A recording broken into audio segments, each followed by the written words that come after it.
Hello, my dear students. How are you all? I hope you all are doing really very well. In our today's session, my dear student, we are going to start with chapter number 7. I hope, my dear students, you all has revised your previous chapters. Okay, because if you didn't revise your previous chapter, you are not going to get a clarity of this chapters or the upcoming chapters. So kindly revise your previous chapters. Okay, see, the name of this chapter is our Indian cultural roots. Means in this chapter we are going to study about the cultural roots of our India.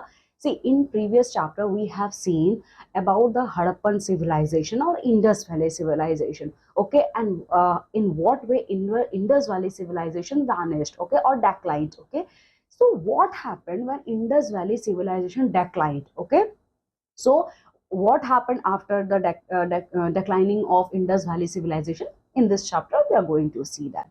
Okay, but before starting this chapter, we are going to see the quote given by Subhashita. Okay, Subhashita means wise saying.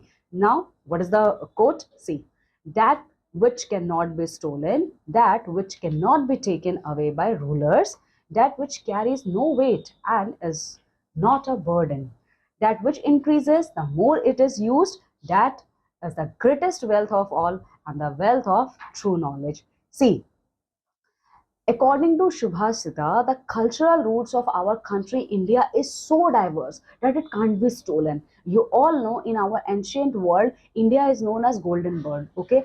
But due to the continuous invasion, okay, by the foreign rulers, our country lost its wealth. But you know what? Maybe we lost our wealth, but our cultural roots remained same. Okay, although it becomes stronger century after century. Okay, that's why, according to Shubhashita, our Indian cultural roots are so strong that it can't be stolen by anyone. Okay, even they are rulers or maybe they are kings. Okay, see, our cultural roots carry no weight, means it's a weightless. Okay, or it is not a burden, but it is our responsibility, but not in the form of burden. Okay, and our cultural roots are the greatest wealth for all Indian people. Okay, and if we know about the true value of our cultural roots, then we are going to get true knowledge. Okay, so this is all about our cultural roots according to Shubhashita. Okay, so come with me and start the chapter. So in the starting of this chapter, you can see three pictures.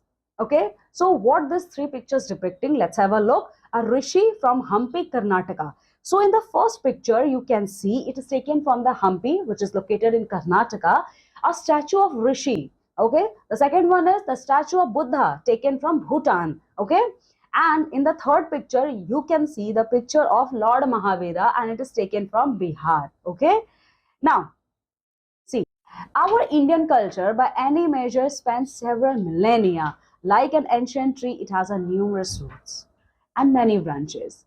These roots sustain a common trunk from which emerges diverse branches representing different aspects of Indian culture, yet all connected to the same foundation. See, our Indian culture is just like a giant tree. Okay, it's just like a giant tree having a numerous root. Okay, and those roots are responsible for holding our cultural values so strongly that no one can vanish it. Okay, so here you can see our Indian culture emerged from a diversity. Okay, maybe it is from the north, maybe it is from northeast, maybe it is from east, or maybe it is south. Okay, so here you can see our Indian culture is so diverse that it strengthen the roots in all directions. Okay, these branches includes, now what are the branches which include in our cultural values? Those branches are our art, our literature, science, medicine, religion, governors, martial arts, and more.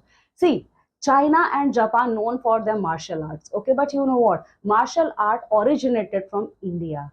Okay, we are the birth giver of martial art technique. Okay, see, and along with these branches in India, we have several schools of thoughts. Okay, these schools of thoughts formed by a group of people or the thinkers group. Okay, and their main motto behind this forming school of thought is to give perspective to human existence. Okay, the world and the related ideas. Okay, now Here you can see, my dear student, many archaeologists and scholars have highlighted that some of the cultural root of India can be traced back to the Indus, Harappan or Sindhu Saraswati civilization. See, in chapter number 6, we already have discussed Indus Valley civilization. So according to many scholars, our today's generation culture is related with Sindhu Saraswati civilization. Okay, see, over a period of hundred of years, many philosophical schools are developed in India. Okay, in this chapter, my dear student, we are going to see the early school of thoughts which were formed. Okay, and they have a very unique identity of them. Okay, now here we also going to understand Bharat. Here we are also going to understand India, that is Bharat. Okay, so you all know the ancient name of our country is Bharat. Okay, now when Indus Valley civilization declined, it is said that after declining of Indus Valley civilization, Aryans came to our country. Okay, now who are Aryans? Let's have a look. See, when Indus Valley declined, my dear student, around 1500 BCE, Aryans came to our India. Okay, and when Aryans came to our India, that era is known as our Vedic era. Okay, that era is known as Vedic era or Vedic age. Okay, Vedic era or Vedic age is totally composed by Aryans. Okay, now who are Aryans? So the first question comes here: who are Aryans? Okay, see, Aryans, this is not a full term. Their full name is Indo-Aryan. Okay, now see, people speaking an Indo-Aryan language emerged in India around 1500 BCE. Okay, see, we speak Indo-Aryan language. Okay, so these people came to our country around 1500 BCE when Harappan civilization declined. Okay, it is generally believed, my dear student, who are Aryans. So regarding, it is generally believed that those Aryan people came to India from Iran or from the Central Asia. See, Aryans, basically, it is just a theory by the scholars or the historians. They said that Aryans came to our country India from Iran or from the Central Asia. Okay, but why they came? For pastures. Okay, as they are cattle herdsmen. Okay, they are pastures. Okay, their major activity is pasturing activity. Okay, some of them went to Europe. Some of the Aryans went to the European continent, and while some came to India when they are crossing the Hindu Kush ranges. Okay, those who came to India are known as Indo-Aryans to distinguish them from the others who spoke various Aryan languages. See, who are Indo-Aryans? You can see when the community of people who are basically pasture, who are basically the cattle herdsmen, they divided into two groups. One group went to Europe, one group came to India. Okay, so that group of Aryan who came to India is known as Indo-Aryan. Okay, so to distinguish those Indo-Aryan from the other community of Aryan, we named them as an Indo-Aryan, not Aryans. Okay, they are called Aryans after their language. And why they are called as Aryans only, not any other specific name has given to them? Because due to their language. Okay, scholars are of the opinion that the Aryans came to India. See, some scholars or historians have an opinion that Aryans came to our country India in a small group. Okay, in a small group for a longer period of time, and now they begin to settle down in our country. Okay, so here this is the map of our country India. Here, my dear student, you can see in this map we can see the Vedic age. Okay, here you can see the Vedic age spreading in our country India. Okay, yellow colored is showing that regions inhabited by the early Vedic people, Sapta Sindhu. Okay, so yellow colored showed that Sapta Sindhu people used to live here. Okay, regional later Vedic period. Okay, so here you can see this is gray color shows that the later Vedic period used to live here. Okay, Aryan settlement in India. See, when Aryans came down, now they begin to settle down in our country, India. Aryan came between 1500 BCE to 1000 BCE in our country, India. Okay. So, first of all, Aryan began to settle around the river Indus and its tributary, because in our ancient world, Indus River is the major river, not River Ganga. Indus River is the major river. Okay.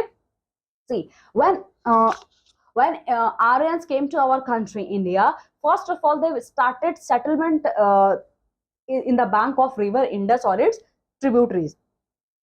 Now, later on, those Aryan settlement moved towards the river Saraswati. Okay, And you all know, my dear student, river Saraswati is in today's world not present because the water is dried up. Okay. Then they moved towards, when the Saraswati river dried up, Indo-Aryans started moving in the direction of southeast. Okay. And they started to settle down in the Ganga Yamuna plain. Okay. And Ganga Yamuna plain, and when they settled down in this Ganga Yamuna plain, then they known as Aryavrat, or the land of Aryans. See, Aryans are known as Aryavrat, or land of Aryans. When they got the same, when this settlement of Aryan came down and began to settling down on the bank of river Ganga and Yamuna plain, okay, then they are known as Aryavrat, or land of Aryans. Okay. Now see, faced resistance, but you all know, my dear student, in our country India, several tribes are present. Okay. So these tribes didn't like the settlement of Aryans. So some native tribes who are known as Das or Dasyus, okay, they didn't like at all the settlement of Aryans. Okay. Now see, why they don't like the settlement of Aryan? Because the culture of our Indian tribe known as Das or Dasyus, their culture is totally different from Indo-Aryan. Okay. After some time, the term Das came to known as a slave. But you know what, after the passage of a time, the Das become slave. Okay. Das means slave. Some Das were respected person in society, while most of them they did menial work. See, in Das community, only few Das people are respected, means got respect, but rest of them do some low jobs. Okay. Now, what are the sources through which we can get the information about our Vedic age? So the first is again our literary sources and archaeological sources. So they are the two main sources through which we can get information about our Vedic age. It is divided into two parts: literary source and archaeological sources. Now, literary sources. In literary sources, my dear student, the first one is our Vedic literature. Okay. In literary sources, first one is our Vedic literature. Vedic literature is a chief source through which we can get information about the Aryans. Okay. So in Vedic age, we comprise this, means we have seen many Ved and two great epics, Ramayana and Mahabharata. Okay. Now the Vedas. Okay. What is the meaning of Vedas? Let's have a look. See, knowledge about the Aryans is obtained mainly from the Vedas. See, our Vedas basically give the major information about Aryans. Okay. That is why this period is known as your Vedic age. Okay. There are four Ved. Okay. The Vedas are first composed verbally and transmitted orally from one generation to the another generation. See, this Vedas, first of all, came in the form of verbal. Okay. Later on, later on, this verbal literature is transmitted from one generation to another generation. Okay. Now, what is the meaning of term Veda? Veda means knowledge. In India, my dear student, means in our Vedic age, or in Veda, we have four types of Ved. Okay. Rig Ved, Sam Ved, Athar Ved, and Yajur Ved. Okay. See, Rig Ved, Samved, Yajur Ved, and Atharva Ved. Okay, these are the oldest and the most, means these all four are the oldest texts which give us information about the Aryans. Okay, now here we are going to see what does this Vedas contain. See, in Rig Ved, my dear student, Rig Ved is the oldest Ved among all the Ved.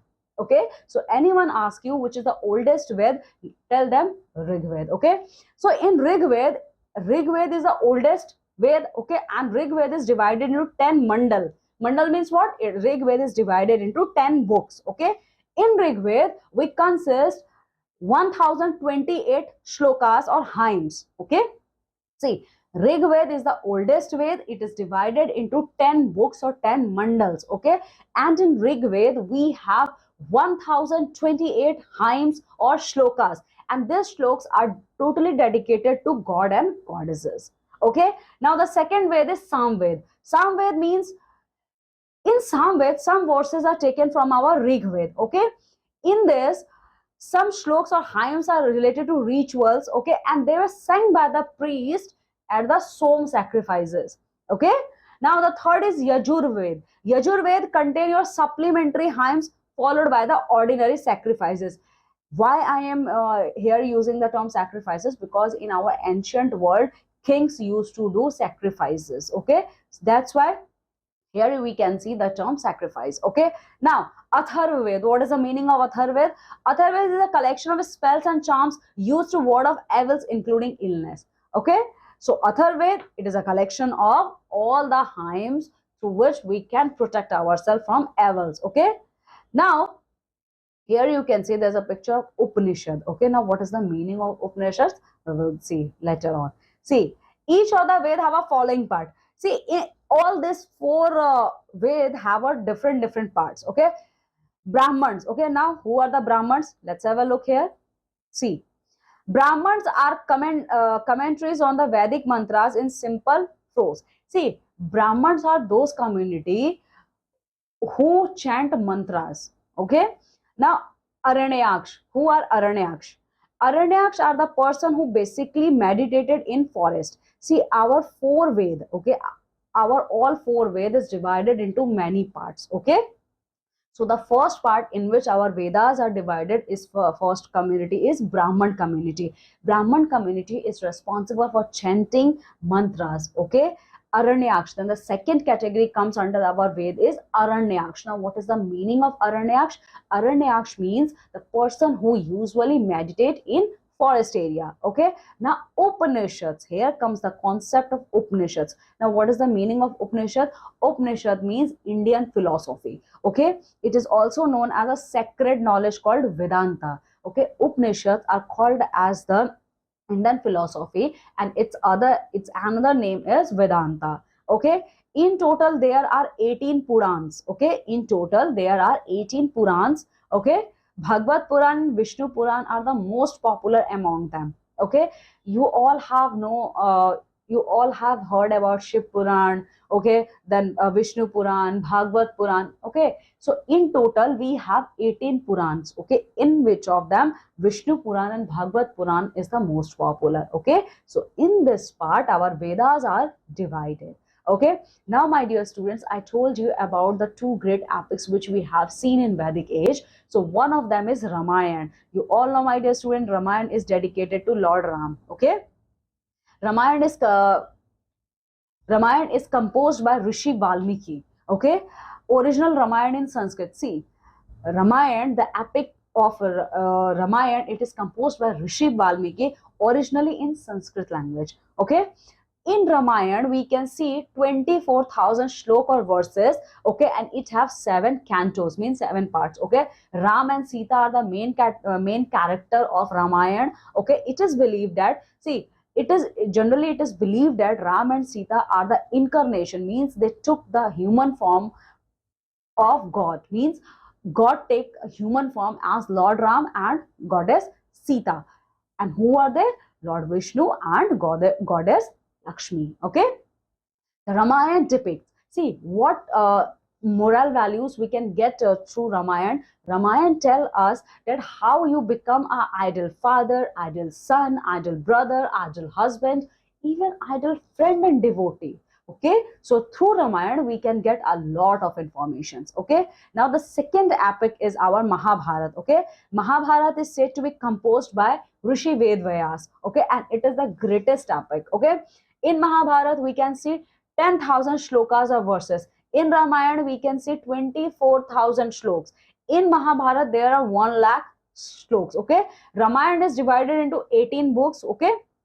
And it's have a separate supplements known as Harivamsha. Okay. So the main theme on which Mahabharata epic is based, it is the conflict between the brothers Pandav and Kaurav. Okay, Kaurav are their cousins. Okay, so here you can see these are the two great epics. Now, archaeological sources. Till now, we have discussed the literary sources through which we can get the information of Vedic age. Now, we are going to see the archaeological sources through which we can get information about our Vedic era. Now, see, pottery, the most important archaeological source Vedic era is potteries. Okay, see, potteries has found in many places in our country, India. Okay, in the last 40 years, if I talk about for the last 40 years, archaeological excavations are done in the areas such as Hastinapur and Atranji Kheda. Okay, excavations are done by archaeologists at the places known as Hastinapur and Atranji Kheda. Here we can obtain many printed and grey mud vessels. Okay, that's why Atranji Kheda and Hastinapur site is known as our painted grey ware sites. Okay, and in this era, another type of pottery is also used, and that pottery is known as black and red ware potteries. Okay, so here you can see there are basically two types of potteries are used in Vedic culture. Okay, now my dear student, till now what we have learned, till now we have learned that Vedas are composed by Aryans. Okay, during this period, that's why this period is known as your Vedic period. Okay, and we can get the information about Aryans through this Vedas. There are four Ved: Samved, Yajurved, Atharva Ved, and your Rigved. Okay, and oldest Ved is your Rigved. Okay, Rishi Valmiki composed Ramayana epic, and Rishi Vedvyas composed your Mahabharat. Okay, and Aryan speaks Indo-Aryan language, and basically it is in Sanskrit form. Okay, now what type of life Aryans used to spend? Their religious life. We are going to see about religious life. See, the religion of Aryans were very simple. Okay, they personified forces of nature and worshipped them as god and goddesses. See here, you can see the influence of Harappan civilization. You can see Harappan people worship Mother Nature. Okay. Similarly, Aryans also worship nature and different god and goddesses. Okay. In Rig Veda, we can see there are many hymns composed which is dedicated to this god and goddesses. Okay. All the gods. See, all the worship of all the gods is given in the form of hymn forms. Like Surya was a sun god, Usha, the goddess of dawn, Varun, the god of water, Agni, the god of fire. Okay, and the most important god was Indra. And why Indra was main god? Because he is the god of rain and he is the head of all the gods. Okay, see, and here you can also see Aryan armies got a victory against the Dasyus. However, no ritual and sacrifices were performed by early Aryans. Okay, and remember one thing: early Aryan people didn't do any kind of sacrifices. Okay, in the later Vedic age. Okay, in the later Vedic age, Surya, Varun, Agni, Indra, and other god of nature are replaced by new sets of god. Okay, see, uh, Varun, Agni, Indra, they all are worshipped in early Vedic age. But in the later Vedic age, Surya, Varun, Agni, Indra, these gods are replaced by a new god named as Brahma or Prajapati, Vishnu, and Shiva. Okay, Brahma was worshipped as the creator. Okay, Brahma is worshipped as the creator of this universe. Vishnu is worshipped as a preserver of this universe, and Shiva is worshipped as destroyer of this universe. Okay, both community sacrifices and individual sacrifices are performed by kings. See, the people who belongs to early Vedic age, they don't believe on the sacrifice concept, but here in later Vedic period, sacrifices are done. Okay, by the kings. Okay, the chanting of mantras. Okay, the chanting of mantras, it composed all type of rituals and yajna. Okay, now here elaborated rituals means here or different type of rituals are performed when the child is birth, and that ritual is known as your upnayan. Okay, thread ceremony or upnayan, and marriage and death, this type of ceremonies are performed in later Vedic period. Okay, in later Vedic period, people believed that their welfare is totally dependent upon in what way they perform these rituals or yajna. Okay, priest. Now, who are responsible for performing this yajnas? Priest. Okay, and sacrifices are given of cow, horses, gold, and clothes. Okay, now later Vedic Aryan means, see, first of all, we have seen the people belong to early Aryans, early Vedic period, then medieval, on the now we are going to see later Vedic period. See, in later Vedic period, karma doing one's duties also after death, the soul or atma discarded the old body and migrated to a new form. So in later Vedic period, the concept of death is based on that when a person is died, his body is died, but his soul is immortal. So that particular soul immigrated or migrated or took a new form. Okay, the present life was determined by one's work in the previous life. Okay, and when that soul attained a new body, it is based on his previous life karma. Okay, When man attained moksha, he would be free from the cycle of birth and death. See, till now, when body is dead, but soul is immortal, and that immortal soul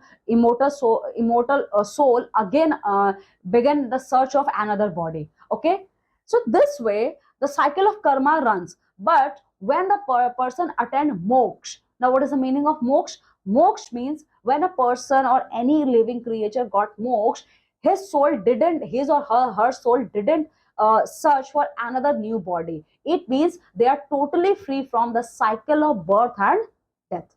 Okay, so this type of religious life Aryans used to follow.